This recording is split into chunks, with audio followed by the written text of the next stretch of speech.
to Crafting for Profit Live, episode 13. Today we are talking about HTV, also called heat transfer vinyl or iron on vinyl.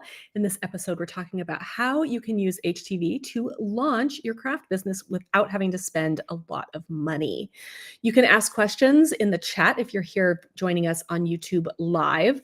We will be taking questions that are applicable to what we're talking about. If you have questions that are something else you want to ask Corey or Angie, you can go ahead and leave those. There is a link down in the description of both the video and the podcast. There is a link to leave us questions. Now, hopefully, we said this is episode 13. Hopefully, this is not your first episode. Hopefully, you are loving Crafting for Profit Live. And the best thing you can do to support us is to rate and review the podcast. If you're listening on a podcast platform, head down, give us some stars, and even type a little review. We love reviews. We love to read them.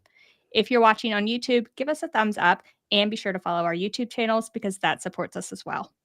So now our special guest is Jenn Crookston from Creative Housewives. So Jenn has grown the Crafty Housewives Instagram to over 85,000 followers, and she teaches people how to use their Cricut machines. So she is the perfect guest for our HTV episode. So Jenn, you want to introduce yourself? Yes. Hi, I'm Jenn Crookston, and I have been a blogger for over 13 years now. My sister and I have a blog we started over 13 years ago. Crafty Housewives used to be Housewives of Riverton Housewives, whatever you want to call it, back in the day when, the housewives were everywhere thing. And started out just kind of, I feel like a lot of people do with blogging. It was a way to keep in touch with our family that wasn't nearby and also just share the things we were doing. We were both home with a lot of kids. I have 7 kids. My sister has 6 kids. So between us, we lived close, thankfully. We were just 5 houses away from each other, but we were also kind of like in our own little bubbles, like moms, lots of kids, little kids. And so that gave us like a creative outlet that we didn't really have. And took a break for a little while. I actually worked for Cricut for a while and did a lot of teaching people how to use their Cricut machines on Facebook Lives and things like that, and learned that I really like teaching people how to make things. Like, that was so fun for me. And it wasn't something that I knew, because sometimes, like, when you're blogging, you're like talking to no one, and so doing that on Cricut, where they have like such a big audience and stuff, and getting that it was like talking like we are right now. You had people that were like asking questions and doing things and stuff. And so so that was really fun. And so then I moved, and so I quit working at Cricut and have just been doing more. And so we've recently started taking our crafting stuff and moving it from Creative Housewives over to Crafty Housewives. So we're the same people in both places. We're just trying to make it easier for people to find what they're looking for. So if you like all the things, like mom things and Disneyland things and recipes and stuff like that, Creative Housewives is where you want to be. If you want to see just the crafty stuff, Crafty Housewives is where you should be hanging out with us. All right. I love that. Let's start our questions. Can you start by just explaining what HTV is and why it's a popular choice for beginner crafting businesses? Okay. Yes. So HTV, heat transfer vinyl. I feel like that kind of makes sense. You need heat to transfer it. It activates the adhesive on it. I think the reason why it was attractive to me is it's all in one. I remember really being frustrated with vinyl, like having to work with transfer tape and vinyl. And I feel like there's more of a learning curve there. And so with heat transfer vinyl, the carrier sheet's already on it. You just weed it off of that. Everything's on there. I feel like I always tell people, I'm like, if you're scared of your Cricut machine, do an HTV project, like do an iron-on project. And there are so many inexpensive presses out there now, but you really can do it with an iron. There are different steps you're going to want to take and stuff to do it, but it is something that you can do with things that you just have at home. You don't really have to go out and buy everything to get started. And it's not very expensive. And the things that you have to put it on are not very expensive. And so you can like mess around and our kids will wear anything, right? Like, I'm going to try this. Wear it camping. Who cares if it's, crooked or whatever. Like, I just think it's really fun. I would completely agree. I feel like when I first got started with my Cricut, it still is probably my favorite Cricut material, just because It's easy to do, and you can make stuff so quickly. So, yes, I have a sublimation printer and a DTF thing and all the other things, but those all cost a lot of money, right? With a tiny Cricut and an iron, I could make kids' shirts for, school spirit day or whatever it is. And I feel like that's so accessible. It's just so much more accessible than other types of crafts. Totally agree. And you can even keep it simple. Like when I first started with HTV, I kept it simple and I would just you could cut little heart shapes out of HTV with scissors and you can iron them onto different surfaces. So you can keep it simple just to give it a try, which I like. And then you're going to be hooked and you're going to want a Cricut machine. So you'll just kind of snowball from there. So that kind of goes into the next question. What are the essential tools and materials a beginner needs to start working with HTV? Okay, so I'm going to say essential tools are you're going to want a cutting machine. Like Angie said, you can cut simple things out with your scissors. I was such a frugal crafter in the beginning. I remember when I would weed away the stuff that I didn't need, I would save those pieces and totally cut out little hearts. I remember adding my daughter got a hole in her leggings. And so I added a heart that I just cut out by hand and stuck it over the knee of it to cover up the hole and stuff. But, so you're gonna want a cutting machine to do anything more than a heart or a square. You're gonna want a cutting machine, but you really can use any cutting machine. You can use the Cricut Joy, very small, inexpensive, and still be able to cut out lots of different things with it. You're going to want a weeding tool that is going to be your friend. And then you need a heat source. So we're talking about business stuff. I would say as a business owner, you are going to want an actual press. But if you are just looking at getting started with HTV, you can use an iron. I highly stress you don't ever use your ironing board. I remember when I first started, it just made sense. I was using an iron, I would do it on my ironing board, everything would look great. And then I would wash it and it would start to lift. And it really is a pressure thing. So no matter what type of press you're using, an easy press or an iron, you want to have a solid surface. So whether that's your table, you can put it on your hardwood floor if you need to, just put a towel down underneath it, just get a lot of pressure. But you don't need a lot to get started. And then you need something to put it on. And the great thing about HTV is you can put it on so many different things. You don't have to have a certain fabric type. You don't have to have a certain fabric color. You can put it on things that aren't even fabric, which we may talk about that. I don't know if we'll go that deep today. All right.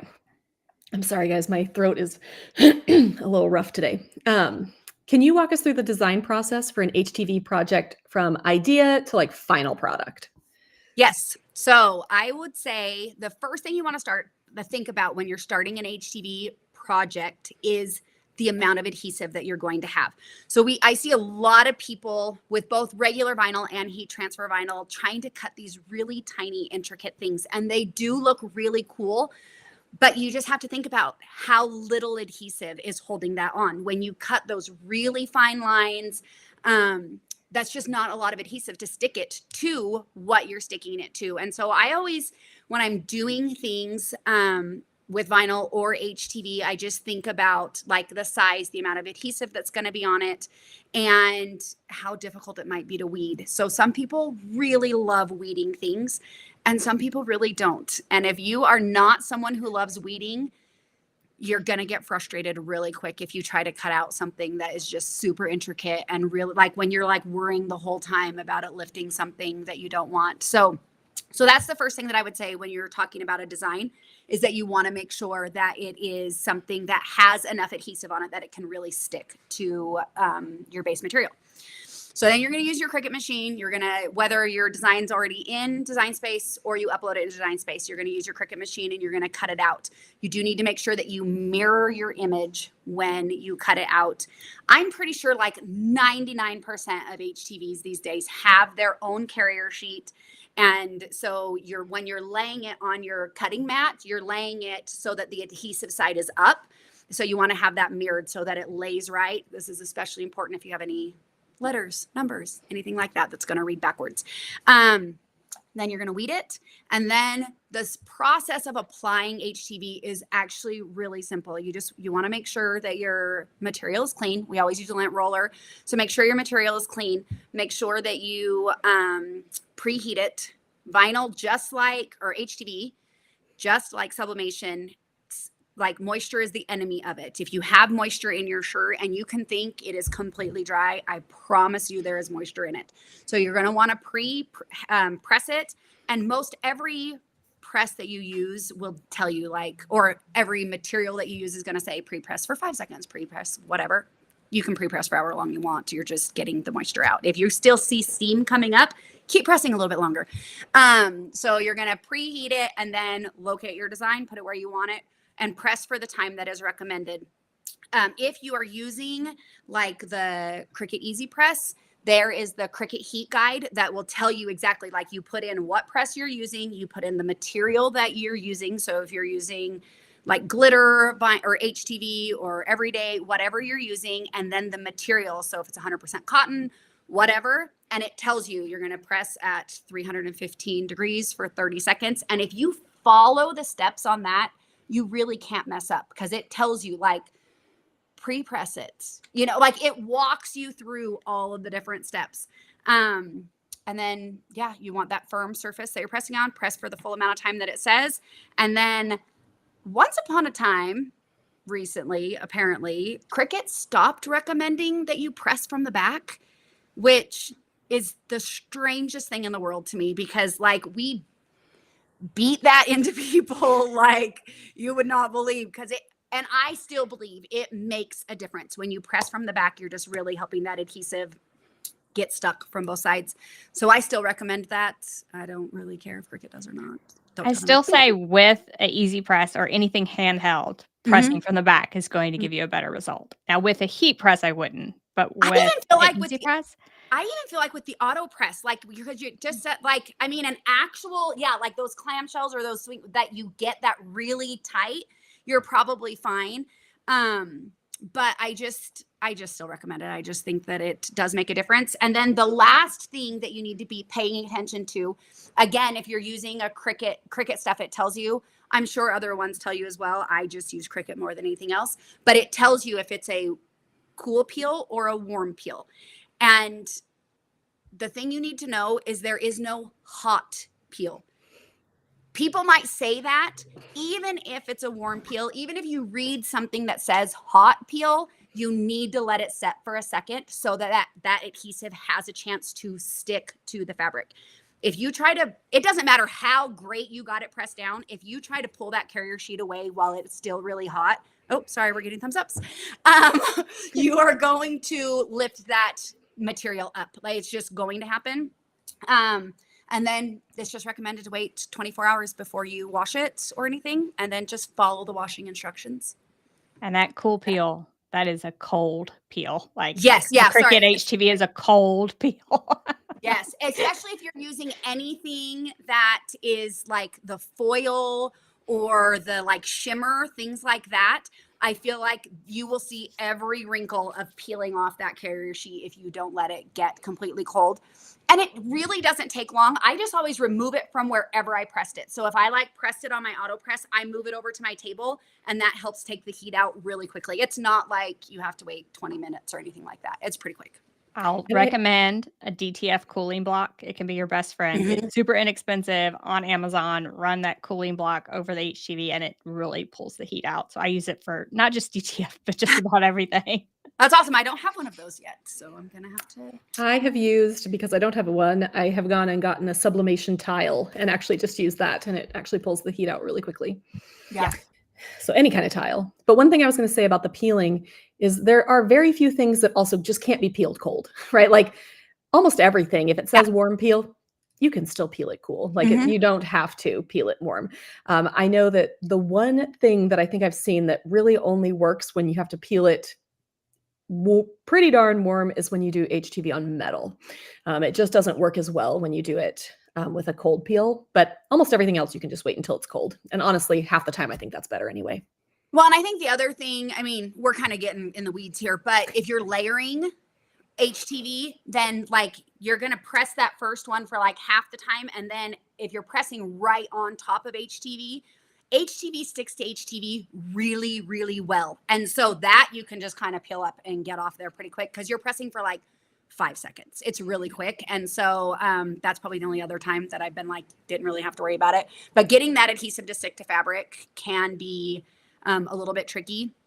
And just to throw out there, if you're ever like getting frustrated, you're like, I have pressed and pressed and pressed, and this is not sticking to this shirt. There's 2 things. One, you might need to wash your shirt first. Sometimes when you buy like a brand new shirt, it has, I think it's called sizing, right? Like it's like this weird stuff that they put on it to make it feel soft, to make it feel like all those things. And so that can affect the adhesive sticking. The other thing is you can overheat your adhesive. And so if you press it too much, you may have pressed the adhesive right out of it, which stinks to think about, but it really can happen. So practice, always try something little first, get the hang of it, and you'll be fine. And your HTV can also expire. That's another Yes. thing. Like old HTV won't stick either. So after a while, like go through your craft room. Like it's just not worth it to save super old product because Really cute, but I mean, it may look really cute, but honestly, it's like not going to work, right? And so that might be another problem. If you're trying to press really old HTV, it may not stick very well. for sure. All right. So next question then. There are many types of HTV on the market. So many different types. We talked about foil. We haven't even mentioned like holographic, mosaic. I mean, just so many different types and brands. So how do you choose the right one for your project? And then if you're a beginner, like how do you go about selecting between like all the different options? First of all, I'm going to say if you're really scared about getting started with HTV, buy a roll of glitter HTV. It is the most forgiving. I have never, ever failed with glitter HTV. It sticks every time. It doesn't get like wrinkly looking because it's got that texture and stuff to it already. And it sticks forever. It is just like you can't go wrong with it. So that's one thing. There are so many different things out there. I think you probably, if it were me, I would start with a well-known brand, and that there are a few of them, but I feel like you may get frustrated if you buy like this big bundle that's super inexpensive off of Amazon, or you hit your local craft store and maybe they have like their own brand or whatever. And you're just like, oh, it doesn't weed very easily, or it doesn't, like, they're different things.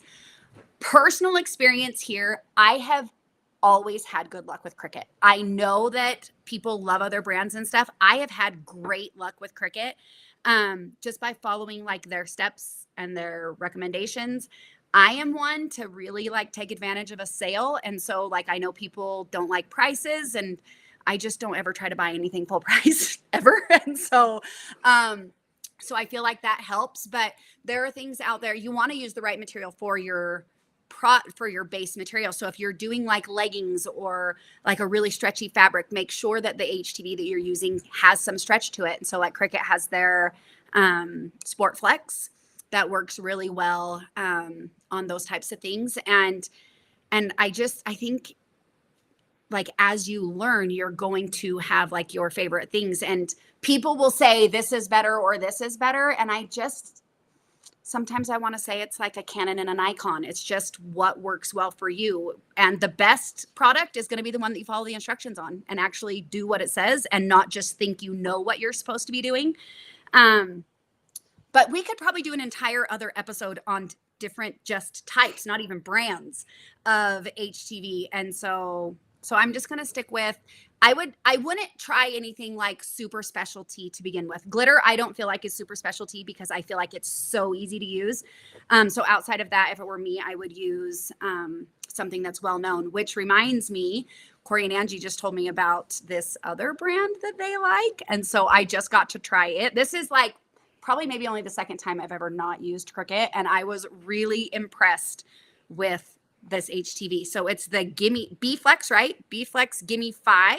Is that I'm trying to remember off the top of my head. Yes. Yep. Anyway, first of all, like if you have like a delicate material, it has a really low temperature, which is awesome.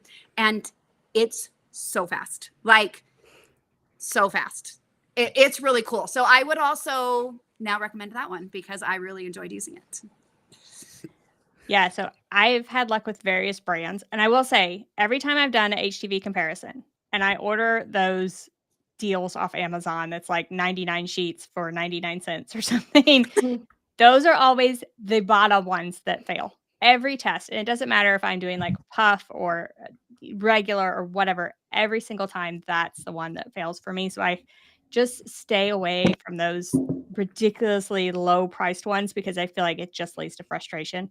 And I mentioned puff for a reason because definitely don't start with something so specialty as puff because a lot of those puffs, foils, I feel like they have a huge learning curve as well. So I never recommend people to start with those. But yeah, so the brands, I mean, I'll agree with you. I feel like I've had good luck out of Cricut. A lot of people don't.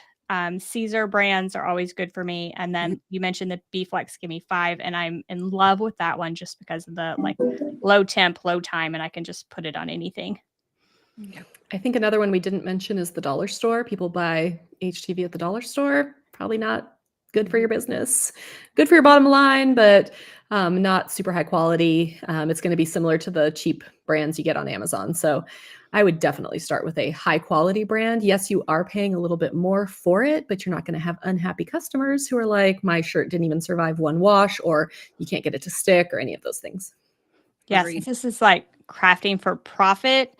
If you're going to use HTV to start a business, you are going to want to choose that HTV carefully. Something high quality, something that's going to last, something that's going to stick well. Follow all of the directions. So each HTV brand is going to be different. Whatever brand you choose, like you are listening to this, you're watching other YouTube videos, whatever brand you choose, be sure to follow the directions with it. So we mentioned the B Flex Gimme 5. So it's a 285 degrees and it's about 4-second press. I feel like it's 4 seconds if you're on a heat press. On the easy press, that means you like 6 to 8 seconds. It's super fast as well. So low temperature, low time, and fast is something that makes it good for business reasons. So when you're thinking about starting a business with HTV, think about the brand and what benefits it brings as far as business wise, and make sure that you're starting somewhere where you get high quality and it's super fast as well, which is another benefit. Yeah, if you have to sit there, with your easy press, if you don't have a heat press that has like an auto open feature or something like that, you have to sit there with your easy press for 30 seconds with, other brands of vinyl. Sitting there for, 6 seconds is way faster. So it's just one of those things where you can make more with that Gimme 5. I really, really like it. It's really soft too. So I'm really impressed. And so my favorite part of the Gimme 5 is the weird surfaces. Like I always use it for wood, leather, anything I think I'm going to burn. Have you ever had something you want to put HTV on and you think I'm going to burn the material Mhm. at 300 degrees or whatever temperature it is? I always reach for it for all of those weird surfaces. Wood, because I don't want to pull the sap out of it. If you've ever done a wood project and the sap comes through the paint, if I use the B Flex Gimme 5, it like never happens to me. I can get the HTV on the wood without all those issues. I've used it on cardstock, which I think is a fun application for HTV that a lot of people don't know you can do it. But I feel much better putting a piece of cardstock under a 285-degree plate than I do at like a 325-degree plate. It's not that much, but I'm like, this feels just less flammable. Yeah, flammable things, not good. All right, so now you're wondering, where can we get this amazing B Valid Flex question. Gimme 5 HTV, right? Because we have an exciting announcement. First for podcast listeners. So we are actually selling the B Flex Gimme 5 and we have a special bundle. We're calling it our Crafting Camps HTV bundle and it's for sale now. So it is a bundle of 6 12 by 12 sheets of B Flex Gimme 5 and Corey and I chose those together, fun, exciting colors. And we are giving you 9 SVG files with that bundle with a commercial license. So you get the 6 sheets of B Flex Gimme 5 so you can give it a try and 9 files to try it as well. And you can get it at link.craftingcamps.com/HTV. And that's link.craftingcamps.com/HTV. And for you on YouTube, I did put a QR code up in the corner so you can scan that. And we have it really reasonably priced, extra low price, just for the first, I think it's like 9 days of this month. The price will go up just a little bit. It's not going to be super high price if you want to get it after this time. But for the first 9 days of this month, you can get it for $14.99. You get 6 full 12 by 12 sheets of HTV, and you get all those SVGs. We're really excited. We've been trying this out. We love it, and we're really excited to add like a few physical products to our crafting camps line of things. So coming soon, there are a ton of colors of this product. We picked our 6 favorites for this special bundle deal, but there's a ton of other colors, and we will be selling those in our shops as well. So stay tuned for more on that. All right, let's get back to our questions. Although I could talk about this HTV all day because it's very awesome. So what are some common mistakes beginners make when starting with HTV, and like how do they avoid them? I think some of the common mistakes is we've talked about it quite a bit. Like before you start, read the instructions. Like number one, just read the instructions. I know that like oftentimes we think we know what we're doing. Oh, I've done this before. Don't just assume that you know what you're doing. I always tell people, I'm like, if you follow, speaking specifically of Cricut again, if you follow the heat guide and if you follow the steps in Design Space, they like hold your hand going through each of these things. It's like, did you remember to, like, it tells you, did you remember to mirror your design? Like when you pick HTV material or infusible ink, things like that, it reminds you to mirror your design. And then like it walks you through all those things. So I think that just like reading through, making sure that you actually do know what you're doing and not like read through all of it, not just the next step, because sometimes you're like, oh, I'm going to do this. And it's like, oh, wait, I wasn't supposed to do that quite yet type thing. I also think like if you're using an iron, like you're just starting out and you're using an iron, you need to be aware of like the cold spots on your iron. An iron heat plate is not going to be the same as if you were using even an easy press or a heat press, whatever, that you won't have that consistent heat. And then for sure, making sure that you have a like solid surface. So if you're using an iron, if you're using an easy press, you're going to like press down, you're going to hold it until that time is up. So if you're using an iron, you can't be doing this. Like this is not how you iron HTV. You set it down, you hold it in place and you press it and then you lift it up and then you press the next area. And you just need to make sure that you're hitting all of those spots with the hot part of your iron. If you're using a easy press or a heat press, I think it's a matter of like making sure if you're like, this is frustrating, it's not pressing, whatever, make sure that your temperature is correct and that you are pressing for the full amount of time, that you're doing those things, preheating it, all that kind of stuff. So I think that's the number one thing, is making sure that you're following the directions for the material that you're using. Also, I think another thing that's frustrating for people is that like when they have lifting, because they've like layered something, and you need to be aware that only some HTV materials can be a base layer. Like your foils, your holographics, your glitters, patterns, for most brands are a top layer only. And so you can't layer them on top of each other. I one time tested it. I'm just going to put this out there. I tested it one time. I wanted this really cute, like firework shirt, and I layered foil on top of foil.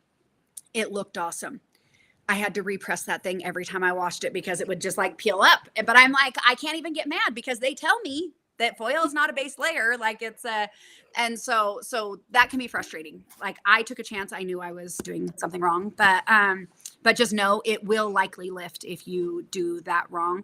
And then the other thing I would say is not following the washing instructions. You don't want to like, I kind of am known for just like throwing my stuff in the washer and the dryer. But I personally, like my clothing, I wash on delicates and I dry on delicates. Like I don't wash and dry my stuff at a high heat. And so I can do that.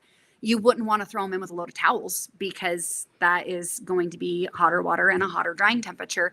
And so most of the time, like if I was selling it, I would tell people to turn it inside out, wash it on cold, and hang it to dry. And then if any ironing is needed, turn it inside out and iron from the back. But I feel like those are kind of like the mistakes that people make, is like not following the directions, not knowing exactly how, maybe, like laying it out, like things like that. So I just think if you just like start small, really learn the product that you're using, I think it cuts out so much frustration. I would completely agree. Somebody mentioned also cutting on the wrong side, so not putting it on your mat correctly. Absolutely a big problem, especially if you're cutting something that is different than normal. So is it Mhm. puff? I think puff feels like it should go the other way, right? Your brain is like shiny side down and puff is shiny side up. And your brain is just, especially if you've done a lot of HTV, your brain does not want to make that work. So yeah, cutting on the wrong side. And then obviously there's forgetting to mirror. Yes. Forgetting to mirror is one of those, I mean, every single person who's used HTV has forgotten to mirror something, and you don't really know it until you go to weed it. And then you're like, oh no, especially if it's like a big complex design and you've wasted your vinyl and there's just there's no coming back from that. And it's not like you're not exempt because you know what you're doing. Like, I Right. think that's going to get you in more trouble than anything else, is just thinking you know what you're doing. And if we just like don't use our brain, just read what it tells you to do, then that cuts out a lot. I will say the one way that HTV is maybe a little bit more forgiving if you cut it on the wrong side is it is very unlikely it's cutting through that carrier sheet. And so you may still be fine to flip it over. And like, I know one time I had a friend that I was helping and she had put it down wrong, and we were like, she's like, it's not cutting. And I looked at it and I was like, oh, well, you don't have it on there, right? But it did not clear that carrier sheet's just, I mean, it's firm enough to keep the heat out. So apparently it's firm enough to keep the blade out as well. I feel like I've been doing this a long time and I still forget to mirror. So it's not like these problems are not going to go away. You are still going to forget things from time to time. So for me, I do like that with HTV you can remove it. I've had various success with it, but a lot of times you can remove it off a shirt. So if you put it on the wrong spot, it's crooked, something like that. A lot of times you can heat it from the back and get it to peel up. There are HTV remover products that you can use to get it off. And so with sublimation, when I make a mistake, I mean, that thing is done. But with HTV, when I make a mistake, I can at least try to salvage it and get a good product out of it, or something at least I can wear. Maybe I can't sell it, but yeah, I feel like it's a little more forgiving than sublimation because you can get it off there and try again. Well, and you can like press like over the top of it again if you needed to. Like, I like that also. If you're just like, oh, this area is lifting, it's way more forgiving than sublimation if you have to like press down again, where with sublimation you're like, how do I line this up so I don't get the area that I already pressed? And I'm sure we've all done it, the loss of like the dots to your eyes, like it, so then it's like you're going back through and having to press again. And so that is, I mean, I guess you don't have to worry about losing the dot to your eye on a sublimation project, but I do like the ability of being able to repress also. I do think it's a more forgiving thing for beginners. Mm-hmm. And you mentioned care instructions being something that a lot of people do wrong. And I was just going to say that if you are selling HTV products, you are going to start a business with HTV products, print care tags or put a label on each shirt in the back with HTV or something to have a care tag. Do something to communicate those care instructions to your customer so they will be happy with the product, because what they're going to do is they're going to throw it in with their towels, like Jenn was talking about. They're going to use hot water, they're going to use high heat, it's going to fall off, and they're going to blame you instead of what they did to it once they got it. So be sure to include those care instructions when you sell your product with HTV. For sure. Or anything.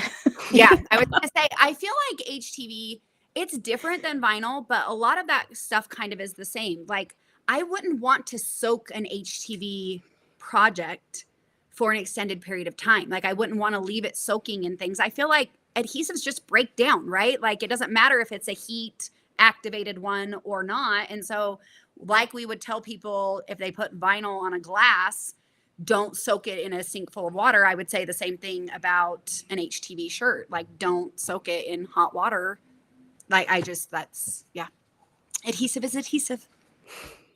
All right, next question on the business topic. So if we're talking about businesses, what are some of the initial costs that people are going to have to invest to get started with the HTV business? And how can they kind of budget and do this whole thing on a budget if we're talking about starting a business on a budget? So the really cool thing about HTV, I feel like, is if you're a crafter, you may already have everything that you need, right? Like, I feel like most people that want to start a crafting business is because they have found that they enjoy crafting. And so if that's you, you may already have everything. But there are also ways to inexpensively get started. Like I said before, you need a cutting machine. It can be the Cricut Joy. Get started. Like you can get a machine for, what is the Cricut Joy, like $149 now, something like that, and then on sale sometimes for less. So it is not an expensive machine. And same thing with a press. If you're doing a business, I would highly recommend don't use an iron. Just don't do it. There are inexpensive presses out there. The Easy Press, there's a variety of different sizes that you can get of that. There are inexpensive heat presses that you can get. I would make sure like you're getting something that's trusted. I feel like just like there is a lot of vinyl out there, there's a lot of presses out there that like it feels like they're promising you the moon, and then people are like getting no help, or the instructions are all coming in a different language and they're like, I have no idea how to even like find where to turn the temperature on or whatever. So I would say the same thing there. Like you're going to want, for a business, you're going to want quality stuff. But the thing that's cool about like HTV stuff is that you can start with those smaller things. You can be like, okay, I want to create a few things. So I'm getting the 9x9 Easy Press and I'm getting the Cricut Joy or the Cricut Joy Extra. And I'm going to start making this product, you know, baby onesies or school shirts for elementary school aged kids. And those are well within like size restraints for those things with no problem. And then once your business like starts selling and you start, then you can be like, okay, now I'm ready to, I will say there are people out there that will buy your old Cricut machine and your old Easy Press. So if you're like, I'm ready to move up, I need a bigger machine, then you've got your Cricut Joy or your Cricut Joy Extra. Sell that, use that money plus a little bit of money from your business. Same thing with the presses. And then you want good product, right? Like, so you want a nice quality t-shirt, but even Michael's and Hobby Lobby and places like that have sales regularly. Like they just had, one of the stores just had t-shirts for like $2.99 a t-shirt.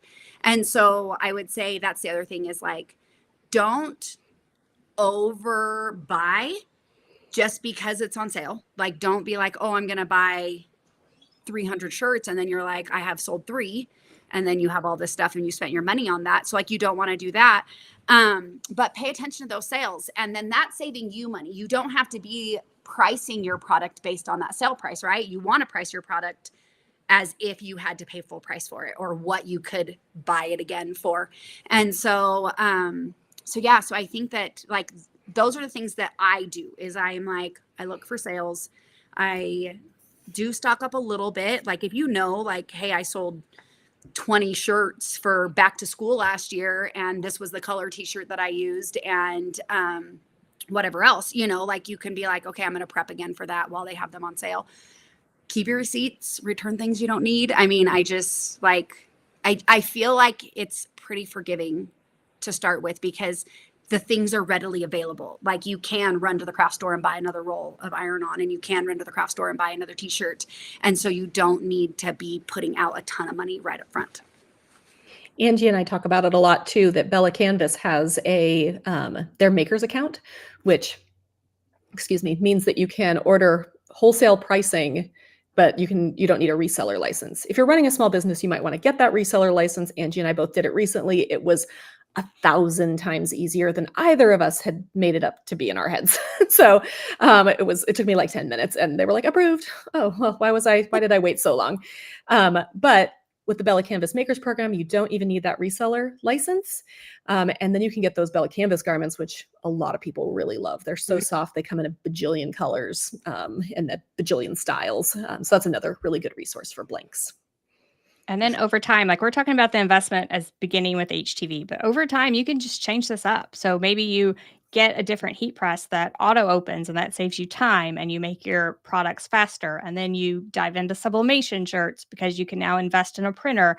So you can start with this HTV business and then grow over time. Bigger Cricut machine, better heat press, sublimation printer. Wherever you want this business to grow, you can sort of invest your profit back into it and start small, but grow big. Well, and I think that's one of the things that you guys have talked about. I know at least one other time, but that it's like you need to be prepared to be taking any money that you make in the beginning and putting it back into your business. This is not something that you're like, today I made all this money. And it's, like that's going to happen every single day. That's not always going to happen every single day. And so you do want to take that money and put it back in. And I think that the thing that you need to think about also is that things that seem more expensive, we've talked about this a bit, but they save you money in the long run. So buying an HTV that's a well-known brand and it sticks well and it performs the way that it's supposed to perform after it's washed is going to save you money over having to remake a shirt for somebody because it lifted the first time that they washed it, or it didn't stick and you're using twice as much material to make one shirt. And so, and that's like with anything, like saving time saves you money, number one, but it can, like, taking that little bit of time to read the instructions and to make sure that you know what you're doing and stuff can also save you material in the long run. And then, I know you guys have talked about it with like sublimation and other things and stuff, but like having something that you can test on and like really be like, okay, I know the cut setting for my machine. I know exactly, so that it cuts clean through and that I don't have any like jagged edges or whatever. And I have, if you mess up a shirt, save it, press onto that shirt a few more times so that you can be like, okay, this temperature, this time works really well. And I'm running it through the wash and it's holding up. And I feel like you need to put in that work when you're starting a business. You want to wash a shirt that you've made 30 times so that you can be like, hey, I washed it 30 times and this is still what it looks like. And so your shirt, if you wash it correctly, like if you can tell your customers, like, I've tested this, you're not going to come at me and be like, it came off in one shirt and then tell me that you washed it right. Like you can be like, no, here's my example. And it's been washed 30 times. And so I think that, and then I would do your research on what the HTV brand promises with their HTV. I haven't even looked recently. I think Cricut, they have like their guarantee. It's the strong bond guarantee, that if you follow like their process, that your shirt should last 50 washes. And so, or your materials, whatever it is. And so I would, you want to use a brand that's standing behind their brand like that, if that makes sense. Like it's because then it should hold up to what they're saying. I feel like if you do something like in person, like a craft fair, having a shirt you've washed 30 times just hanging up is like such a good idea. That's like proof of concept, right? Like, here, look, you can actually see it. You can come up, you can feel it. I washed it, on cold, didn't dry, just like my care instructions say, and look how good it looks. Mm-hmm. For sure. All right. Question number 7. What are some effective ways to market and sell HTV products for those just starting out? So I think one of the things is wear your product and don't be afraid to talk about it. Like, I think that's, I think it was, I always say her name wrong, Jamila, was it, that was talking about how like she started out making things for like local for her school and stuff. I think if you can do something like that, that is a great local marketing, right? Like put your kids in it, put your husband in it, put whoever, like your family members and stuff, put it in it with all the information that they need to have. Where did you get it? How do you find it? And like, when I say like, don't be afraid to talk about it, that is such a hard thing. I don't know about you guys. Like, it's so easy to like minimize and be like, oh, I just make shirts. Oh, I just do this. Oh, but when people see like, oh, you made that shirt for your family reunion. Could you make a shirt for my, kid's birthday party or for whatever that might be? I think that that's like one way. So I think that that's really good. And then I think using social media is a great free way to promote your stuff. And so, be aware of what you can and can't do. So I know like some groups don't allow you, like you may have like a local yard sale group or something like that, where some of them like don't allow you to like market like a business, like you can only do. So like follow those rules and everything and stuff, but find some groups that you can get into. And I think like if you can build your community, like get your friends and family talking about it, get them sharing about it. And like just starting out, I feel like that's the best way to do it is you just have to not be afraid to pat yourself on the back a little bit and just be like, hey, I made this and it's really awesome and it's really cool. I love the way this turned out. Oh my gosh, I love how glitter looks with this color. Like there are so many different things you can talk about, like, oh, I made this for the homecoming game, or, oh, I made this for all of the teachers in our, first grade wing, or, just things like that. And then I think the other thing that is a great way to do it is if you can get your customers talking about it. And so, like I know a lot of people do like a share to your social and get like a whatever type coupon on your next order. Make sure you tag us. We love to share things. So tag us in your posts, things like that. Some people really love that. Like I know a couple of people that like share everything because they love when companies reshare their stuff. They just think it's really cool. And so, so I think that that's another way. I just think if you are, kind of loud and proud about what you're doing, that helps other people be loud and proud about what you're doing and how cool they think it is. I would make it easy for them to remember you so they can do those things. So with HTV, add a tag in the back of the shirt with your business name, maybe your website address, few care instructions. And that way, when they're wearing it and someone says, hey, that shirt is awesome. Where did you get that shirt? Oh, it's that girl. Oh, wait a second. It's right here. It's in the back. Read it off my tag. I've done that. I don't know how many times. Read it off the tag and go to that website. For sure. That's awesome. Yeah, that's great. All right. So if you are joining us for the YouTube Live, if you have questions about using HTV for a business, ask those in that comment section now. So we're going to wrap this up with question number 8 here, and then we're going to start pulling some of those relevant questions from that comment section. So head on over to that live chat and ask us any questions that you have. But our last question, this is a good one. Are there any current trends in the HTV market that new entrepreneurs should be aware of? And how can they find those and find a niche? So I think one of the trends, I think we've talked about this before, but one of the trends is using HTV along with other mediums. And so using HTV to kind of like add accents to like a sublimation. So HTV is pressed at a much lower temperature than like sublimation is. And so you can add like a glittered, whatever, a glittered star, a glittered sun, whatever you might want to. So you can have that multicolored, cool design and then have pops of texture with the foils, the glitters, things like that. I think that's really cool. And I feel like that's something that I'm seeing more of, is that people are like doing those two things together. I haven't ever even thought about, like, you guys would probably know better if you could pair it with DTF or white toner. You can. We have. See, there you go. They've tested it. Yeah, we did it at we were somewhere. Heat Transfer Warehouse. Yeah. Yeah. So we were at Heat Transfer Warehouse and we paired it with DTF, and it's a great way to add metallic accents. You can add puff with it. You could, add some glitter like you were saying, but those specialty HTVs. And I feel like the specialty HTVs alone are kind of a trend and are always trending, like these new crazy things coming out. Puff, super puff, like all these different things that I see.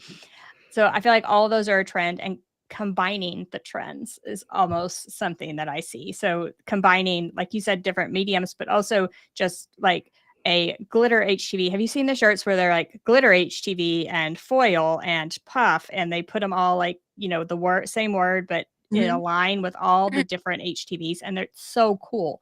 So combining those, and then I am gonna give a shout out to Jamila, and it's J Stewart's Laboratory. Is that right? The YouTube channel.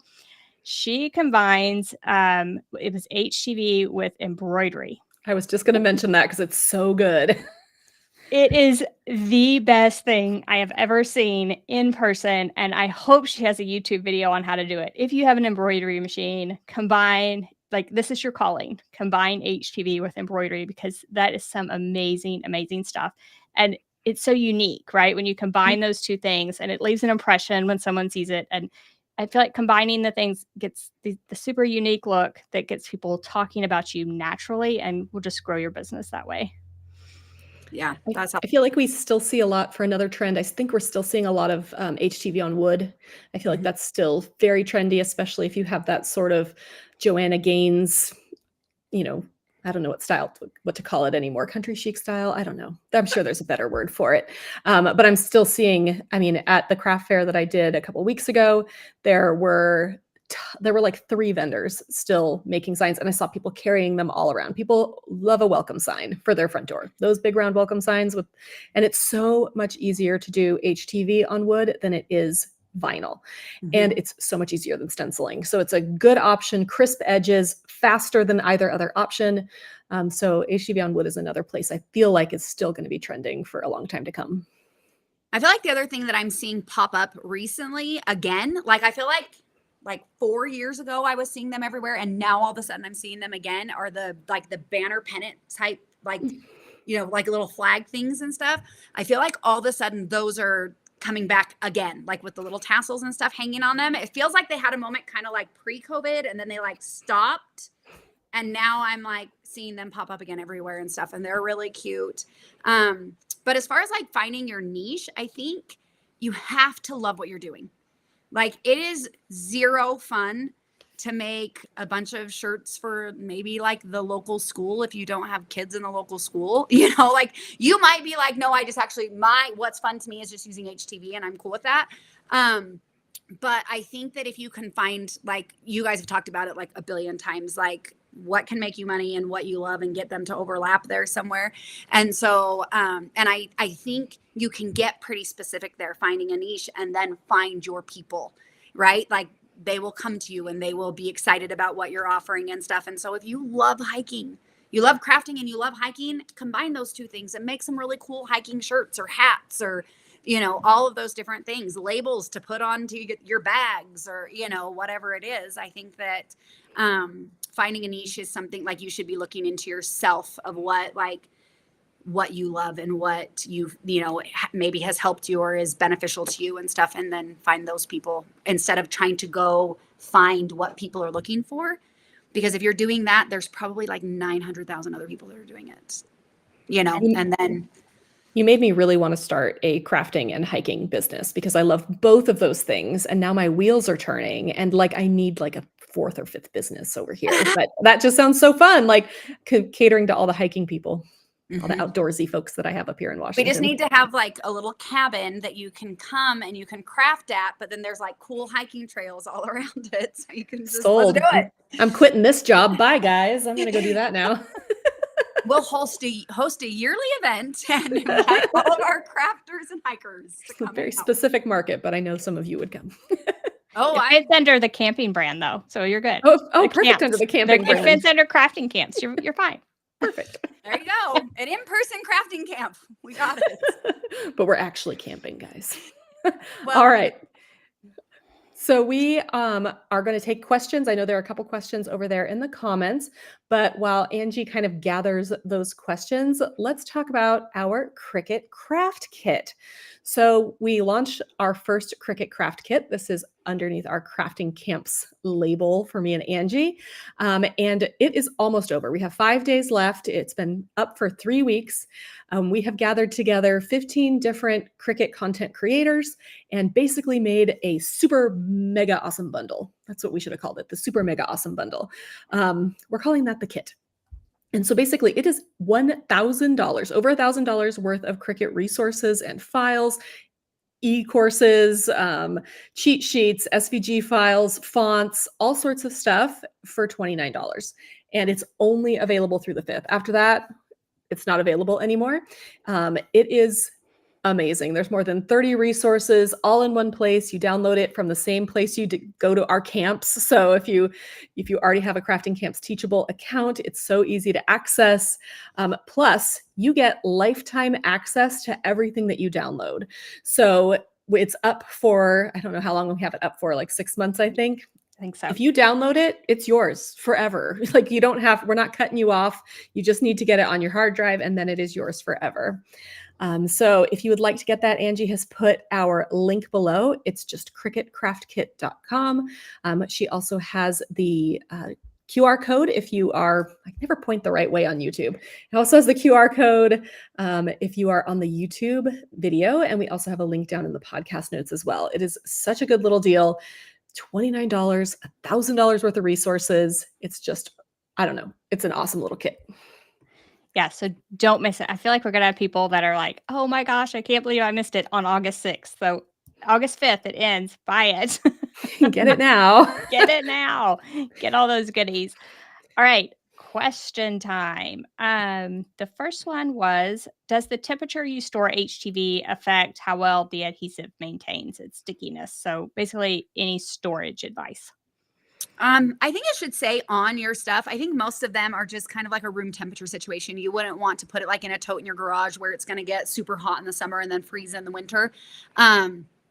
So yeah, I definitely think it will impact it if it's out and stuff. If it's inside your house, I don't think you should have to worry about it. It's just, they do have a shelf life. I'm still trying to like test and see if I can be like, okay, I have this HTV and it's 3 years old and it really doesn't work anymore. I haven't run into that yet. So, and I've got some up there that's been around for a hot minute. I would say I'll just add not in direct sunlight. Mm. Because it will definitely fade it and just be horrible. Don't store anything in direct sunlight. Keep it away from your windows. Yes. I have huge windows in my craft room. I'm always like, everything has to be away from these. Yeah, so store everything away from those huge windows and things. I would just add that. The other thing that I would add, and this really doesn't have to do with like the temperature, but it does have to do with storing. Label it if you take it out of the package. Absolutely. Oh my gosh. Yes. Oh, I can't believe we didn't like actually talk about this. So I have had to learn like some tricks about like, I've learned that like Sport Flex, like if you look at the back of it, it kind of looks almost like bubbly, like the thing isn't like sealed on it completely. It is, but anyway, save yourself some stress. The worst thing that you want, like that can happen, is for you to be like, oh, I know I have some black HTV here. And then you pull it out. At least with the Cricut brand, there is nothing. So you have your clear carrier sheet and the adhesive back, and that's it. There is no label on it once you take it out of the packaging. And I kind of feel like that's the same with other brands. I don't think I've opened any that's like, oh, this is very clear what it is after I open it. So yeah, with regular vinyl, they'll print it on the back a lot of the time, but you can't with a clear carrier sheet. So I made my boys, this is a funny story. I made my boys shirts a while back. They were twin shirts, I think, and made the shirts, thought it was white HTV. It was glow in the dark. I had no idea. They go to bed, shut the lights off. Mom, Mom, our shirts are glowing. I was like, should have labeled that better. Because white HTV and glow in the dark HTV look identical. There's like, I mean, absolutely no difference. So just label it, because now my boys have glow in the dark t-shirts, which is fine for them. But if I needed it in another project, I wouldn't have been able to find it. Okay. I am horrible at labeling. I'm still here. I don't know if they're still here. So give them just a second. It says reconnecting. Oh, I think that's Jen. I think it's you. Oh, it's telling me, guys. It's you, we will cut this part out of the podcast, everyone. Don't worry. Are we all good now? Yeah, I think we're all back. Okay, we're good. Okay. I think it was you, because like we were fine. And you were frozen a minute. I couldn't see either one of you. You were both frozen to me. Yeah, I think it was you. Okay. All right. We'll just cut that part out. I was going to say, I am horrible at labeling my HTV, especially the scraps. It's so bad. I need to be more organized, but I have seen people that are organized that have like a binder and they put the label on the plastic pocket that's in the binder. They put the label on it, and then they put all of that type in that pocket. If you are that person, I am so happy for you. I am not, but that is one tip to organize those HTV scraps and keep them all separate. And the Sport Flex specifically, it doesn't stick well to the Cricut mat for me. So if I ever pull out my scraps and I'm like, this isn't sticking, I'm like, that's Sport Flex. Same thing. You cannot get, I have to tape that stuff down. I will say, if you are that organized person, business idea, create the binder thing for us so we can just order it from you. And then we can... Ooh, okay. Third business idea or whatever for today. We're adding that under crafting. We're going to put that under crafting camps. Oh, nobody else have that idea. And someone in the comments mentioned slap bracelets for rolls, and that's an amazing idea. I use them to like hold the rolls together, and you can actually just put vinyl on them or write on them with a marker like what it is, and then slap it around, like several rolls of it. Just kind of roll them together and slap it around for like, so you know what it is once you pull it out. You know, all of these things are great to do, and I'm always like, what kind of HTV would this be? It's like Russian roulette over here for my for my HTV. I'm like, pretty sure this will work. Let's see. But I'm also not running a business where I'm selling things made with HTV. That's one of the, so for me, it's, I'm going to make a project for my kids, or I'm going to show you how to do something in a video or something like that, where if I mess up, it's not the end of the world, and it doesn't affect my bottom line as much. All right, I feel like this is a good question as well. Should we be washing shirts that aren't pre-shrunk for HTV before you put the HTV on them? So is there any at point and where you need to like wash it first? So I would say yes. I know that like people are like kind of like they think about that a lot, about like, oh, well, but then it's not new anymore when I'm selling it. And there may be, I have not dove into that. There may be some sort of like resale, something that you have to like specify that you did it. But if you're washing it first because it's not pre-shrunk, you're gonna want to wash it in whatever temperature that you are recommending that they wash it in, right? So if you're telling them to wash it in cold water, you may not need to, because it shouldn't really be shrinking that much, but I probably would anyway. And it can also help your adhesive stick better. Like we talked about earlier, where sometimes you can run into it like not sticking. I will just throw out like a couple of brands that I've had zero problems with. I didn't even look at the tag to see if they are pre-shrunk. I think Bella Canvas, everything is pre-shrunk, right? Because the way they do their stuff. But I've had pretty decent success with that, like, I think it's Next Level brand. They may also be pre-shrunk. I don't know. I am like the weird, odd person. You guys are both going to like laugh, but I personally love the little bit more stiff shirts, that Gildan brand, whatever. I like that, like slightly more structured. But because of them being like a little bit stiffer, I would say that is a brand I would wash first, because I feel like they could potentially shrink. The other thing, even shrinking aside, that washing does, I feel like, is it helps you realize if a shirt is going to have any twist to it. So I don't know if you've ever had a shirt where you're like using a shirt maybe that you already owned, and you're like, oh, I'm going to put some HTV on this. And then you like fold it in half and you get the center perfect and everything laid out. And then you press it and then you go to put it on and it's like ski-wampus a little bit. Because shirts, like if they're not the most well-made shirts, they can twist a little bit, like when they're washed, those fiber, like your seams aren't quite right. And so I think washing also helps with that, because like if you hold it up after you washed it and you're like, okay, everything's, like what I thought was center on that tag is now not center anymore. And I just kind of follow the natural lay of the shirt. I don't try to force it back straight, because it's not going to be when somebody puts it on, if that makes sense. And I think that's even for like your own, like if you're just doing it for your own shirt. I think also you could always just do a test, right? Okay, so I got this new brand of shirt. I'm going to wash it and compare it to a brand new shirt. Is it significantly smaller? Is it about the same? That sort of thing. So if, say, you get two Bella Canvas shirts, wash one and then compare it to the brand new one and see, oh, the difference here is minimal. I'm not going to worry about washing it, because when you wash it, you also have, that takes your time, and you need to, it also takes more money because you're spending water and detergent. And then you also have to iron it, because nobody wants wrinkly shirts, especially if you're air drying them. So definitely do a test. I wouldn't necessarily say, yes, pre-wash everything, because if you don't need to, don't. Like, I am all about not doing extra work. Yeah, but you do, if it's 100% cotton and it does not say pre-shrunk, you definitely want to test it, because that, if it shrinks, it can cause really weird puckering in your HTV, like, because it's the fabric's trying to pull away from the adhesive holding it into place, and it's not cute. Not cute.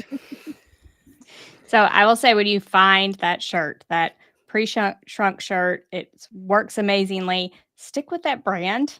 And stick with high quality shirts for business purposes. And that way it'll save you a ton of headaches in the future. Like, this brand works, that it works every time, your customers love it. Just stick with it, repeat that process. And that way you'll save yourself a ton of headaches, a ton of like test cycles of various brands. So just stick with the same brand. And we are always fans of Bella Canvas, Corey and I. So I will say, I've never had issues with their shirts. I just pull it out, I put the HTV on, never an issue. I feel like those brands that are made for crafting are the ones that I stick to, just because of those issues. So I don't just go to Walmart. I feel like that's where the sizing issue comes in when you go to those stores. Like you go to Walmart, you go to Target, and you purchase just the shirts that they have on the shelf. They a lot of times put that sizing in just so it looks better in store. And that's where you run into issues. I will make sure and go ahead and update both the podcast notes as well as the YouTube description with the Bella Canvas Makers program link so that we can make sure that if you want to join that program, which is free, by the way, it is completely free. There is no reason not to join it. You can go ahead and join it and get a better deal on those shirts. The other thing that I will say about sticking with a well-known brand like that is that people know their size. And then you're not stressing about like somebody being like, I normally wear this. What would I wear in this? Obviously, you can do that with like your own family member, right? Like you can just be like, yes, this fits you. You can wear this shirt. Wear it. That's what happens at my house a lot. But, like Bella Canvas specifically does a great job with having size charts everywhere. And they run pretty consistent, like style after style after style. And so that makes it just easier for your customers to know what size they should be ordering when they're just like, oh, I know what I am in that shirt. Right. And don't be afraid to share that information. I feel like some people find a good shirt and they're like, I'm like keeping this locked behind doors, and like tell your customers like, I'm using this type of shirt. So if they, like they know that they like that shirt, if that makes sense. So. Absolutely. All right. Are those all of our questions? That's all I see. All right, Jen, thank you so much for coming on today. We love chatting with you both Tuesday and today. Please make sure to check out Jen's YouTube at the Creative Housewives. Check her out on Instagram at the Crafty Housewives. I got that right? Yes. Awesome. All right. And if you love this episode, we have an episode in 2 weeks as well. So be sure to tune in 2 weeks. And we'll be chatting with Beth Eaton from the Ruffled Daisy. And we're going to talk about building a craft business that reflects your values. And I feel like that's a very important topic and will be very, very interesting. And it'll be live on YouTube on August 15th or on your favorite podcast network on August 19th. And if you're like, that's a lot of dates, drop down below the video or in the podcast notes and sign up for our newsletter. And we will send you reminders. And of course, don't forget to share this. If you have a friend who makes really great shirts and she's like, maybe I want to start a HTV business, send this along to her because she needs to know everything we talked about in this episode. And of course, if you have a chance, please leave us ratings, reviews, all of those things. They are crucial to our success. I mean, our podcast will be shown to more people if more people rate it.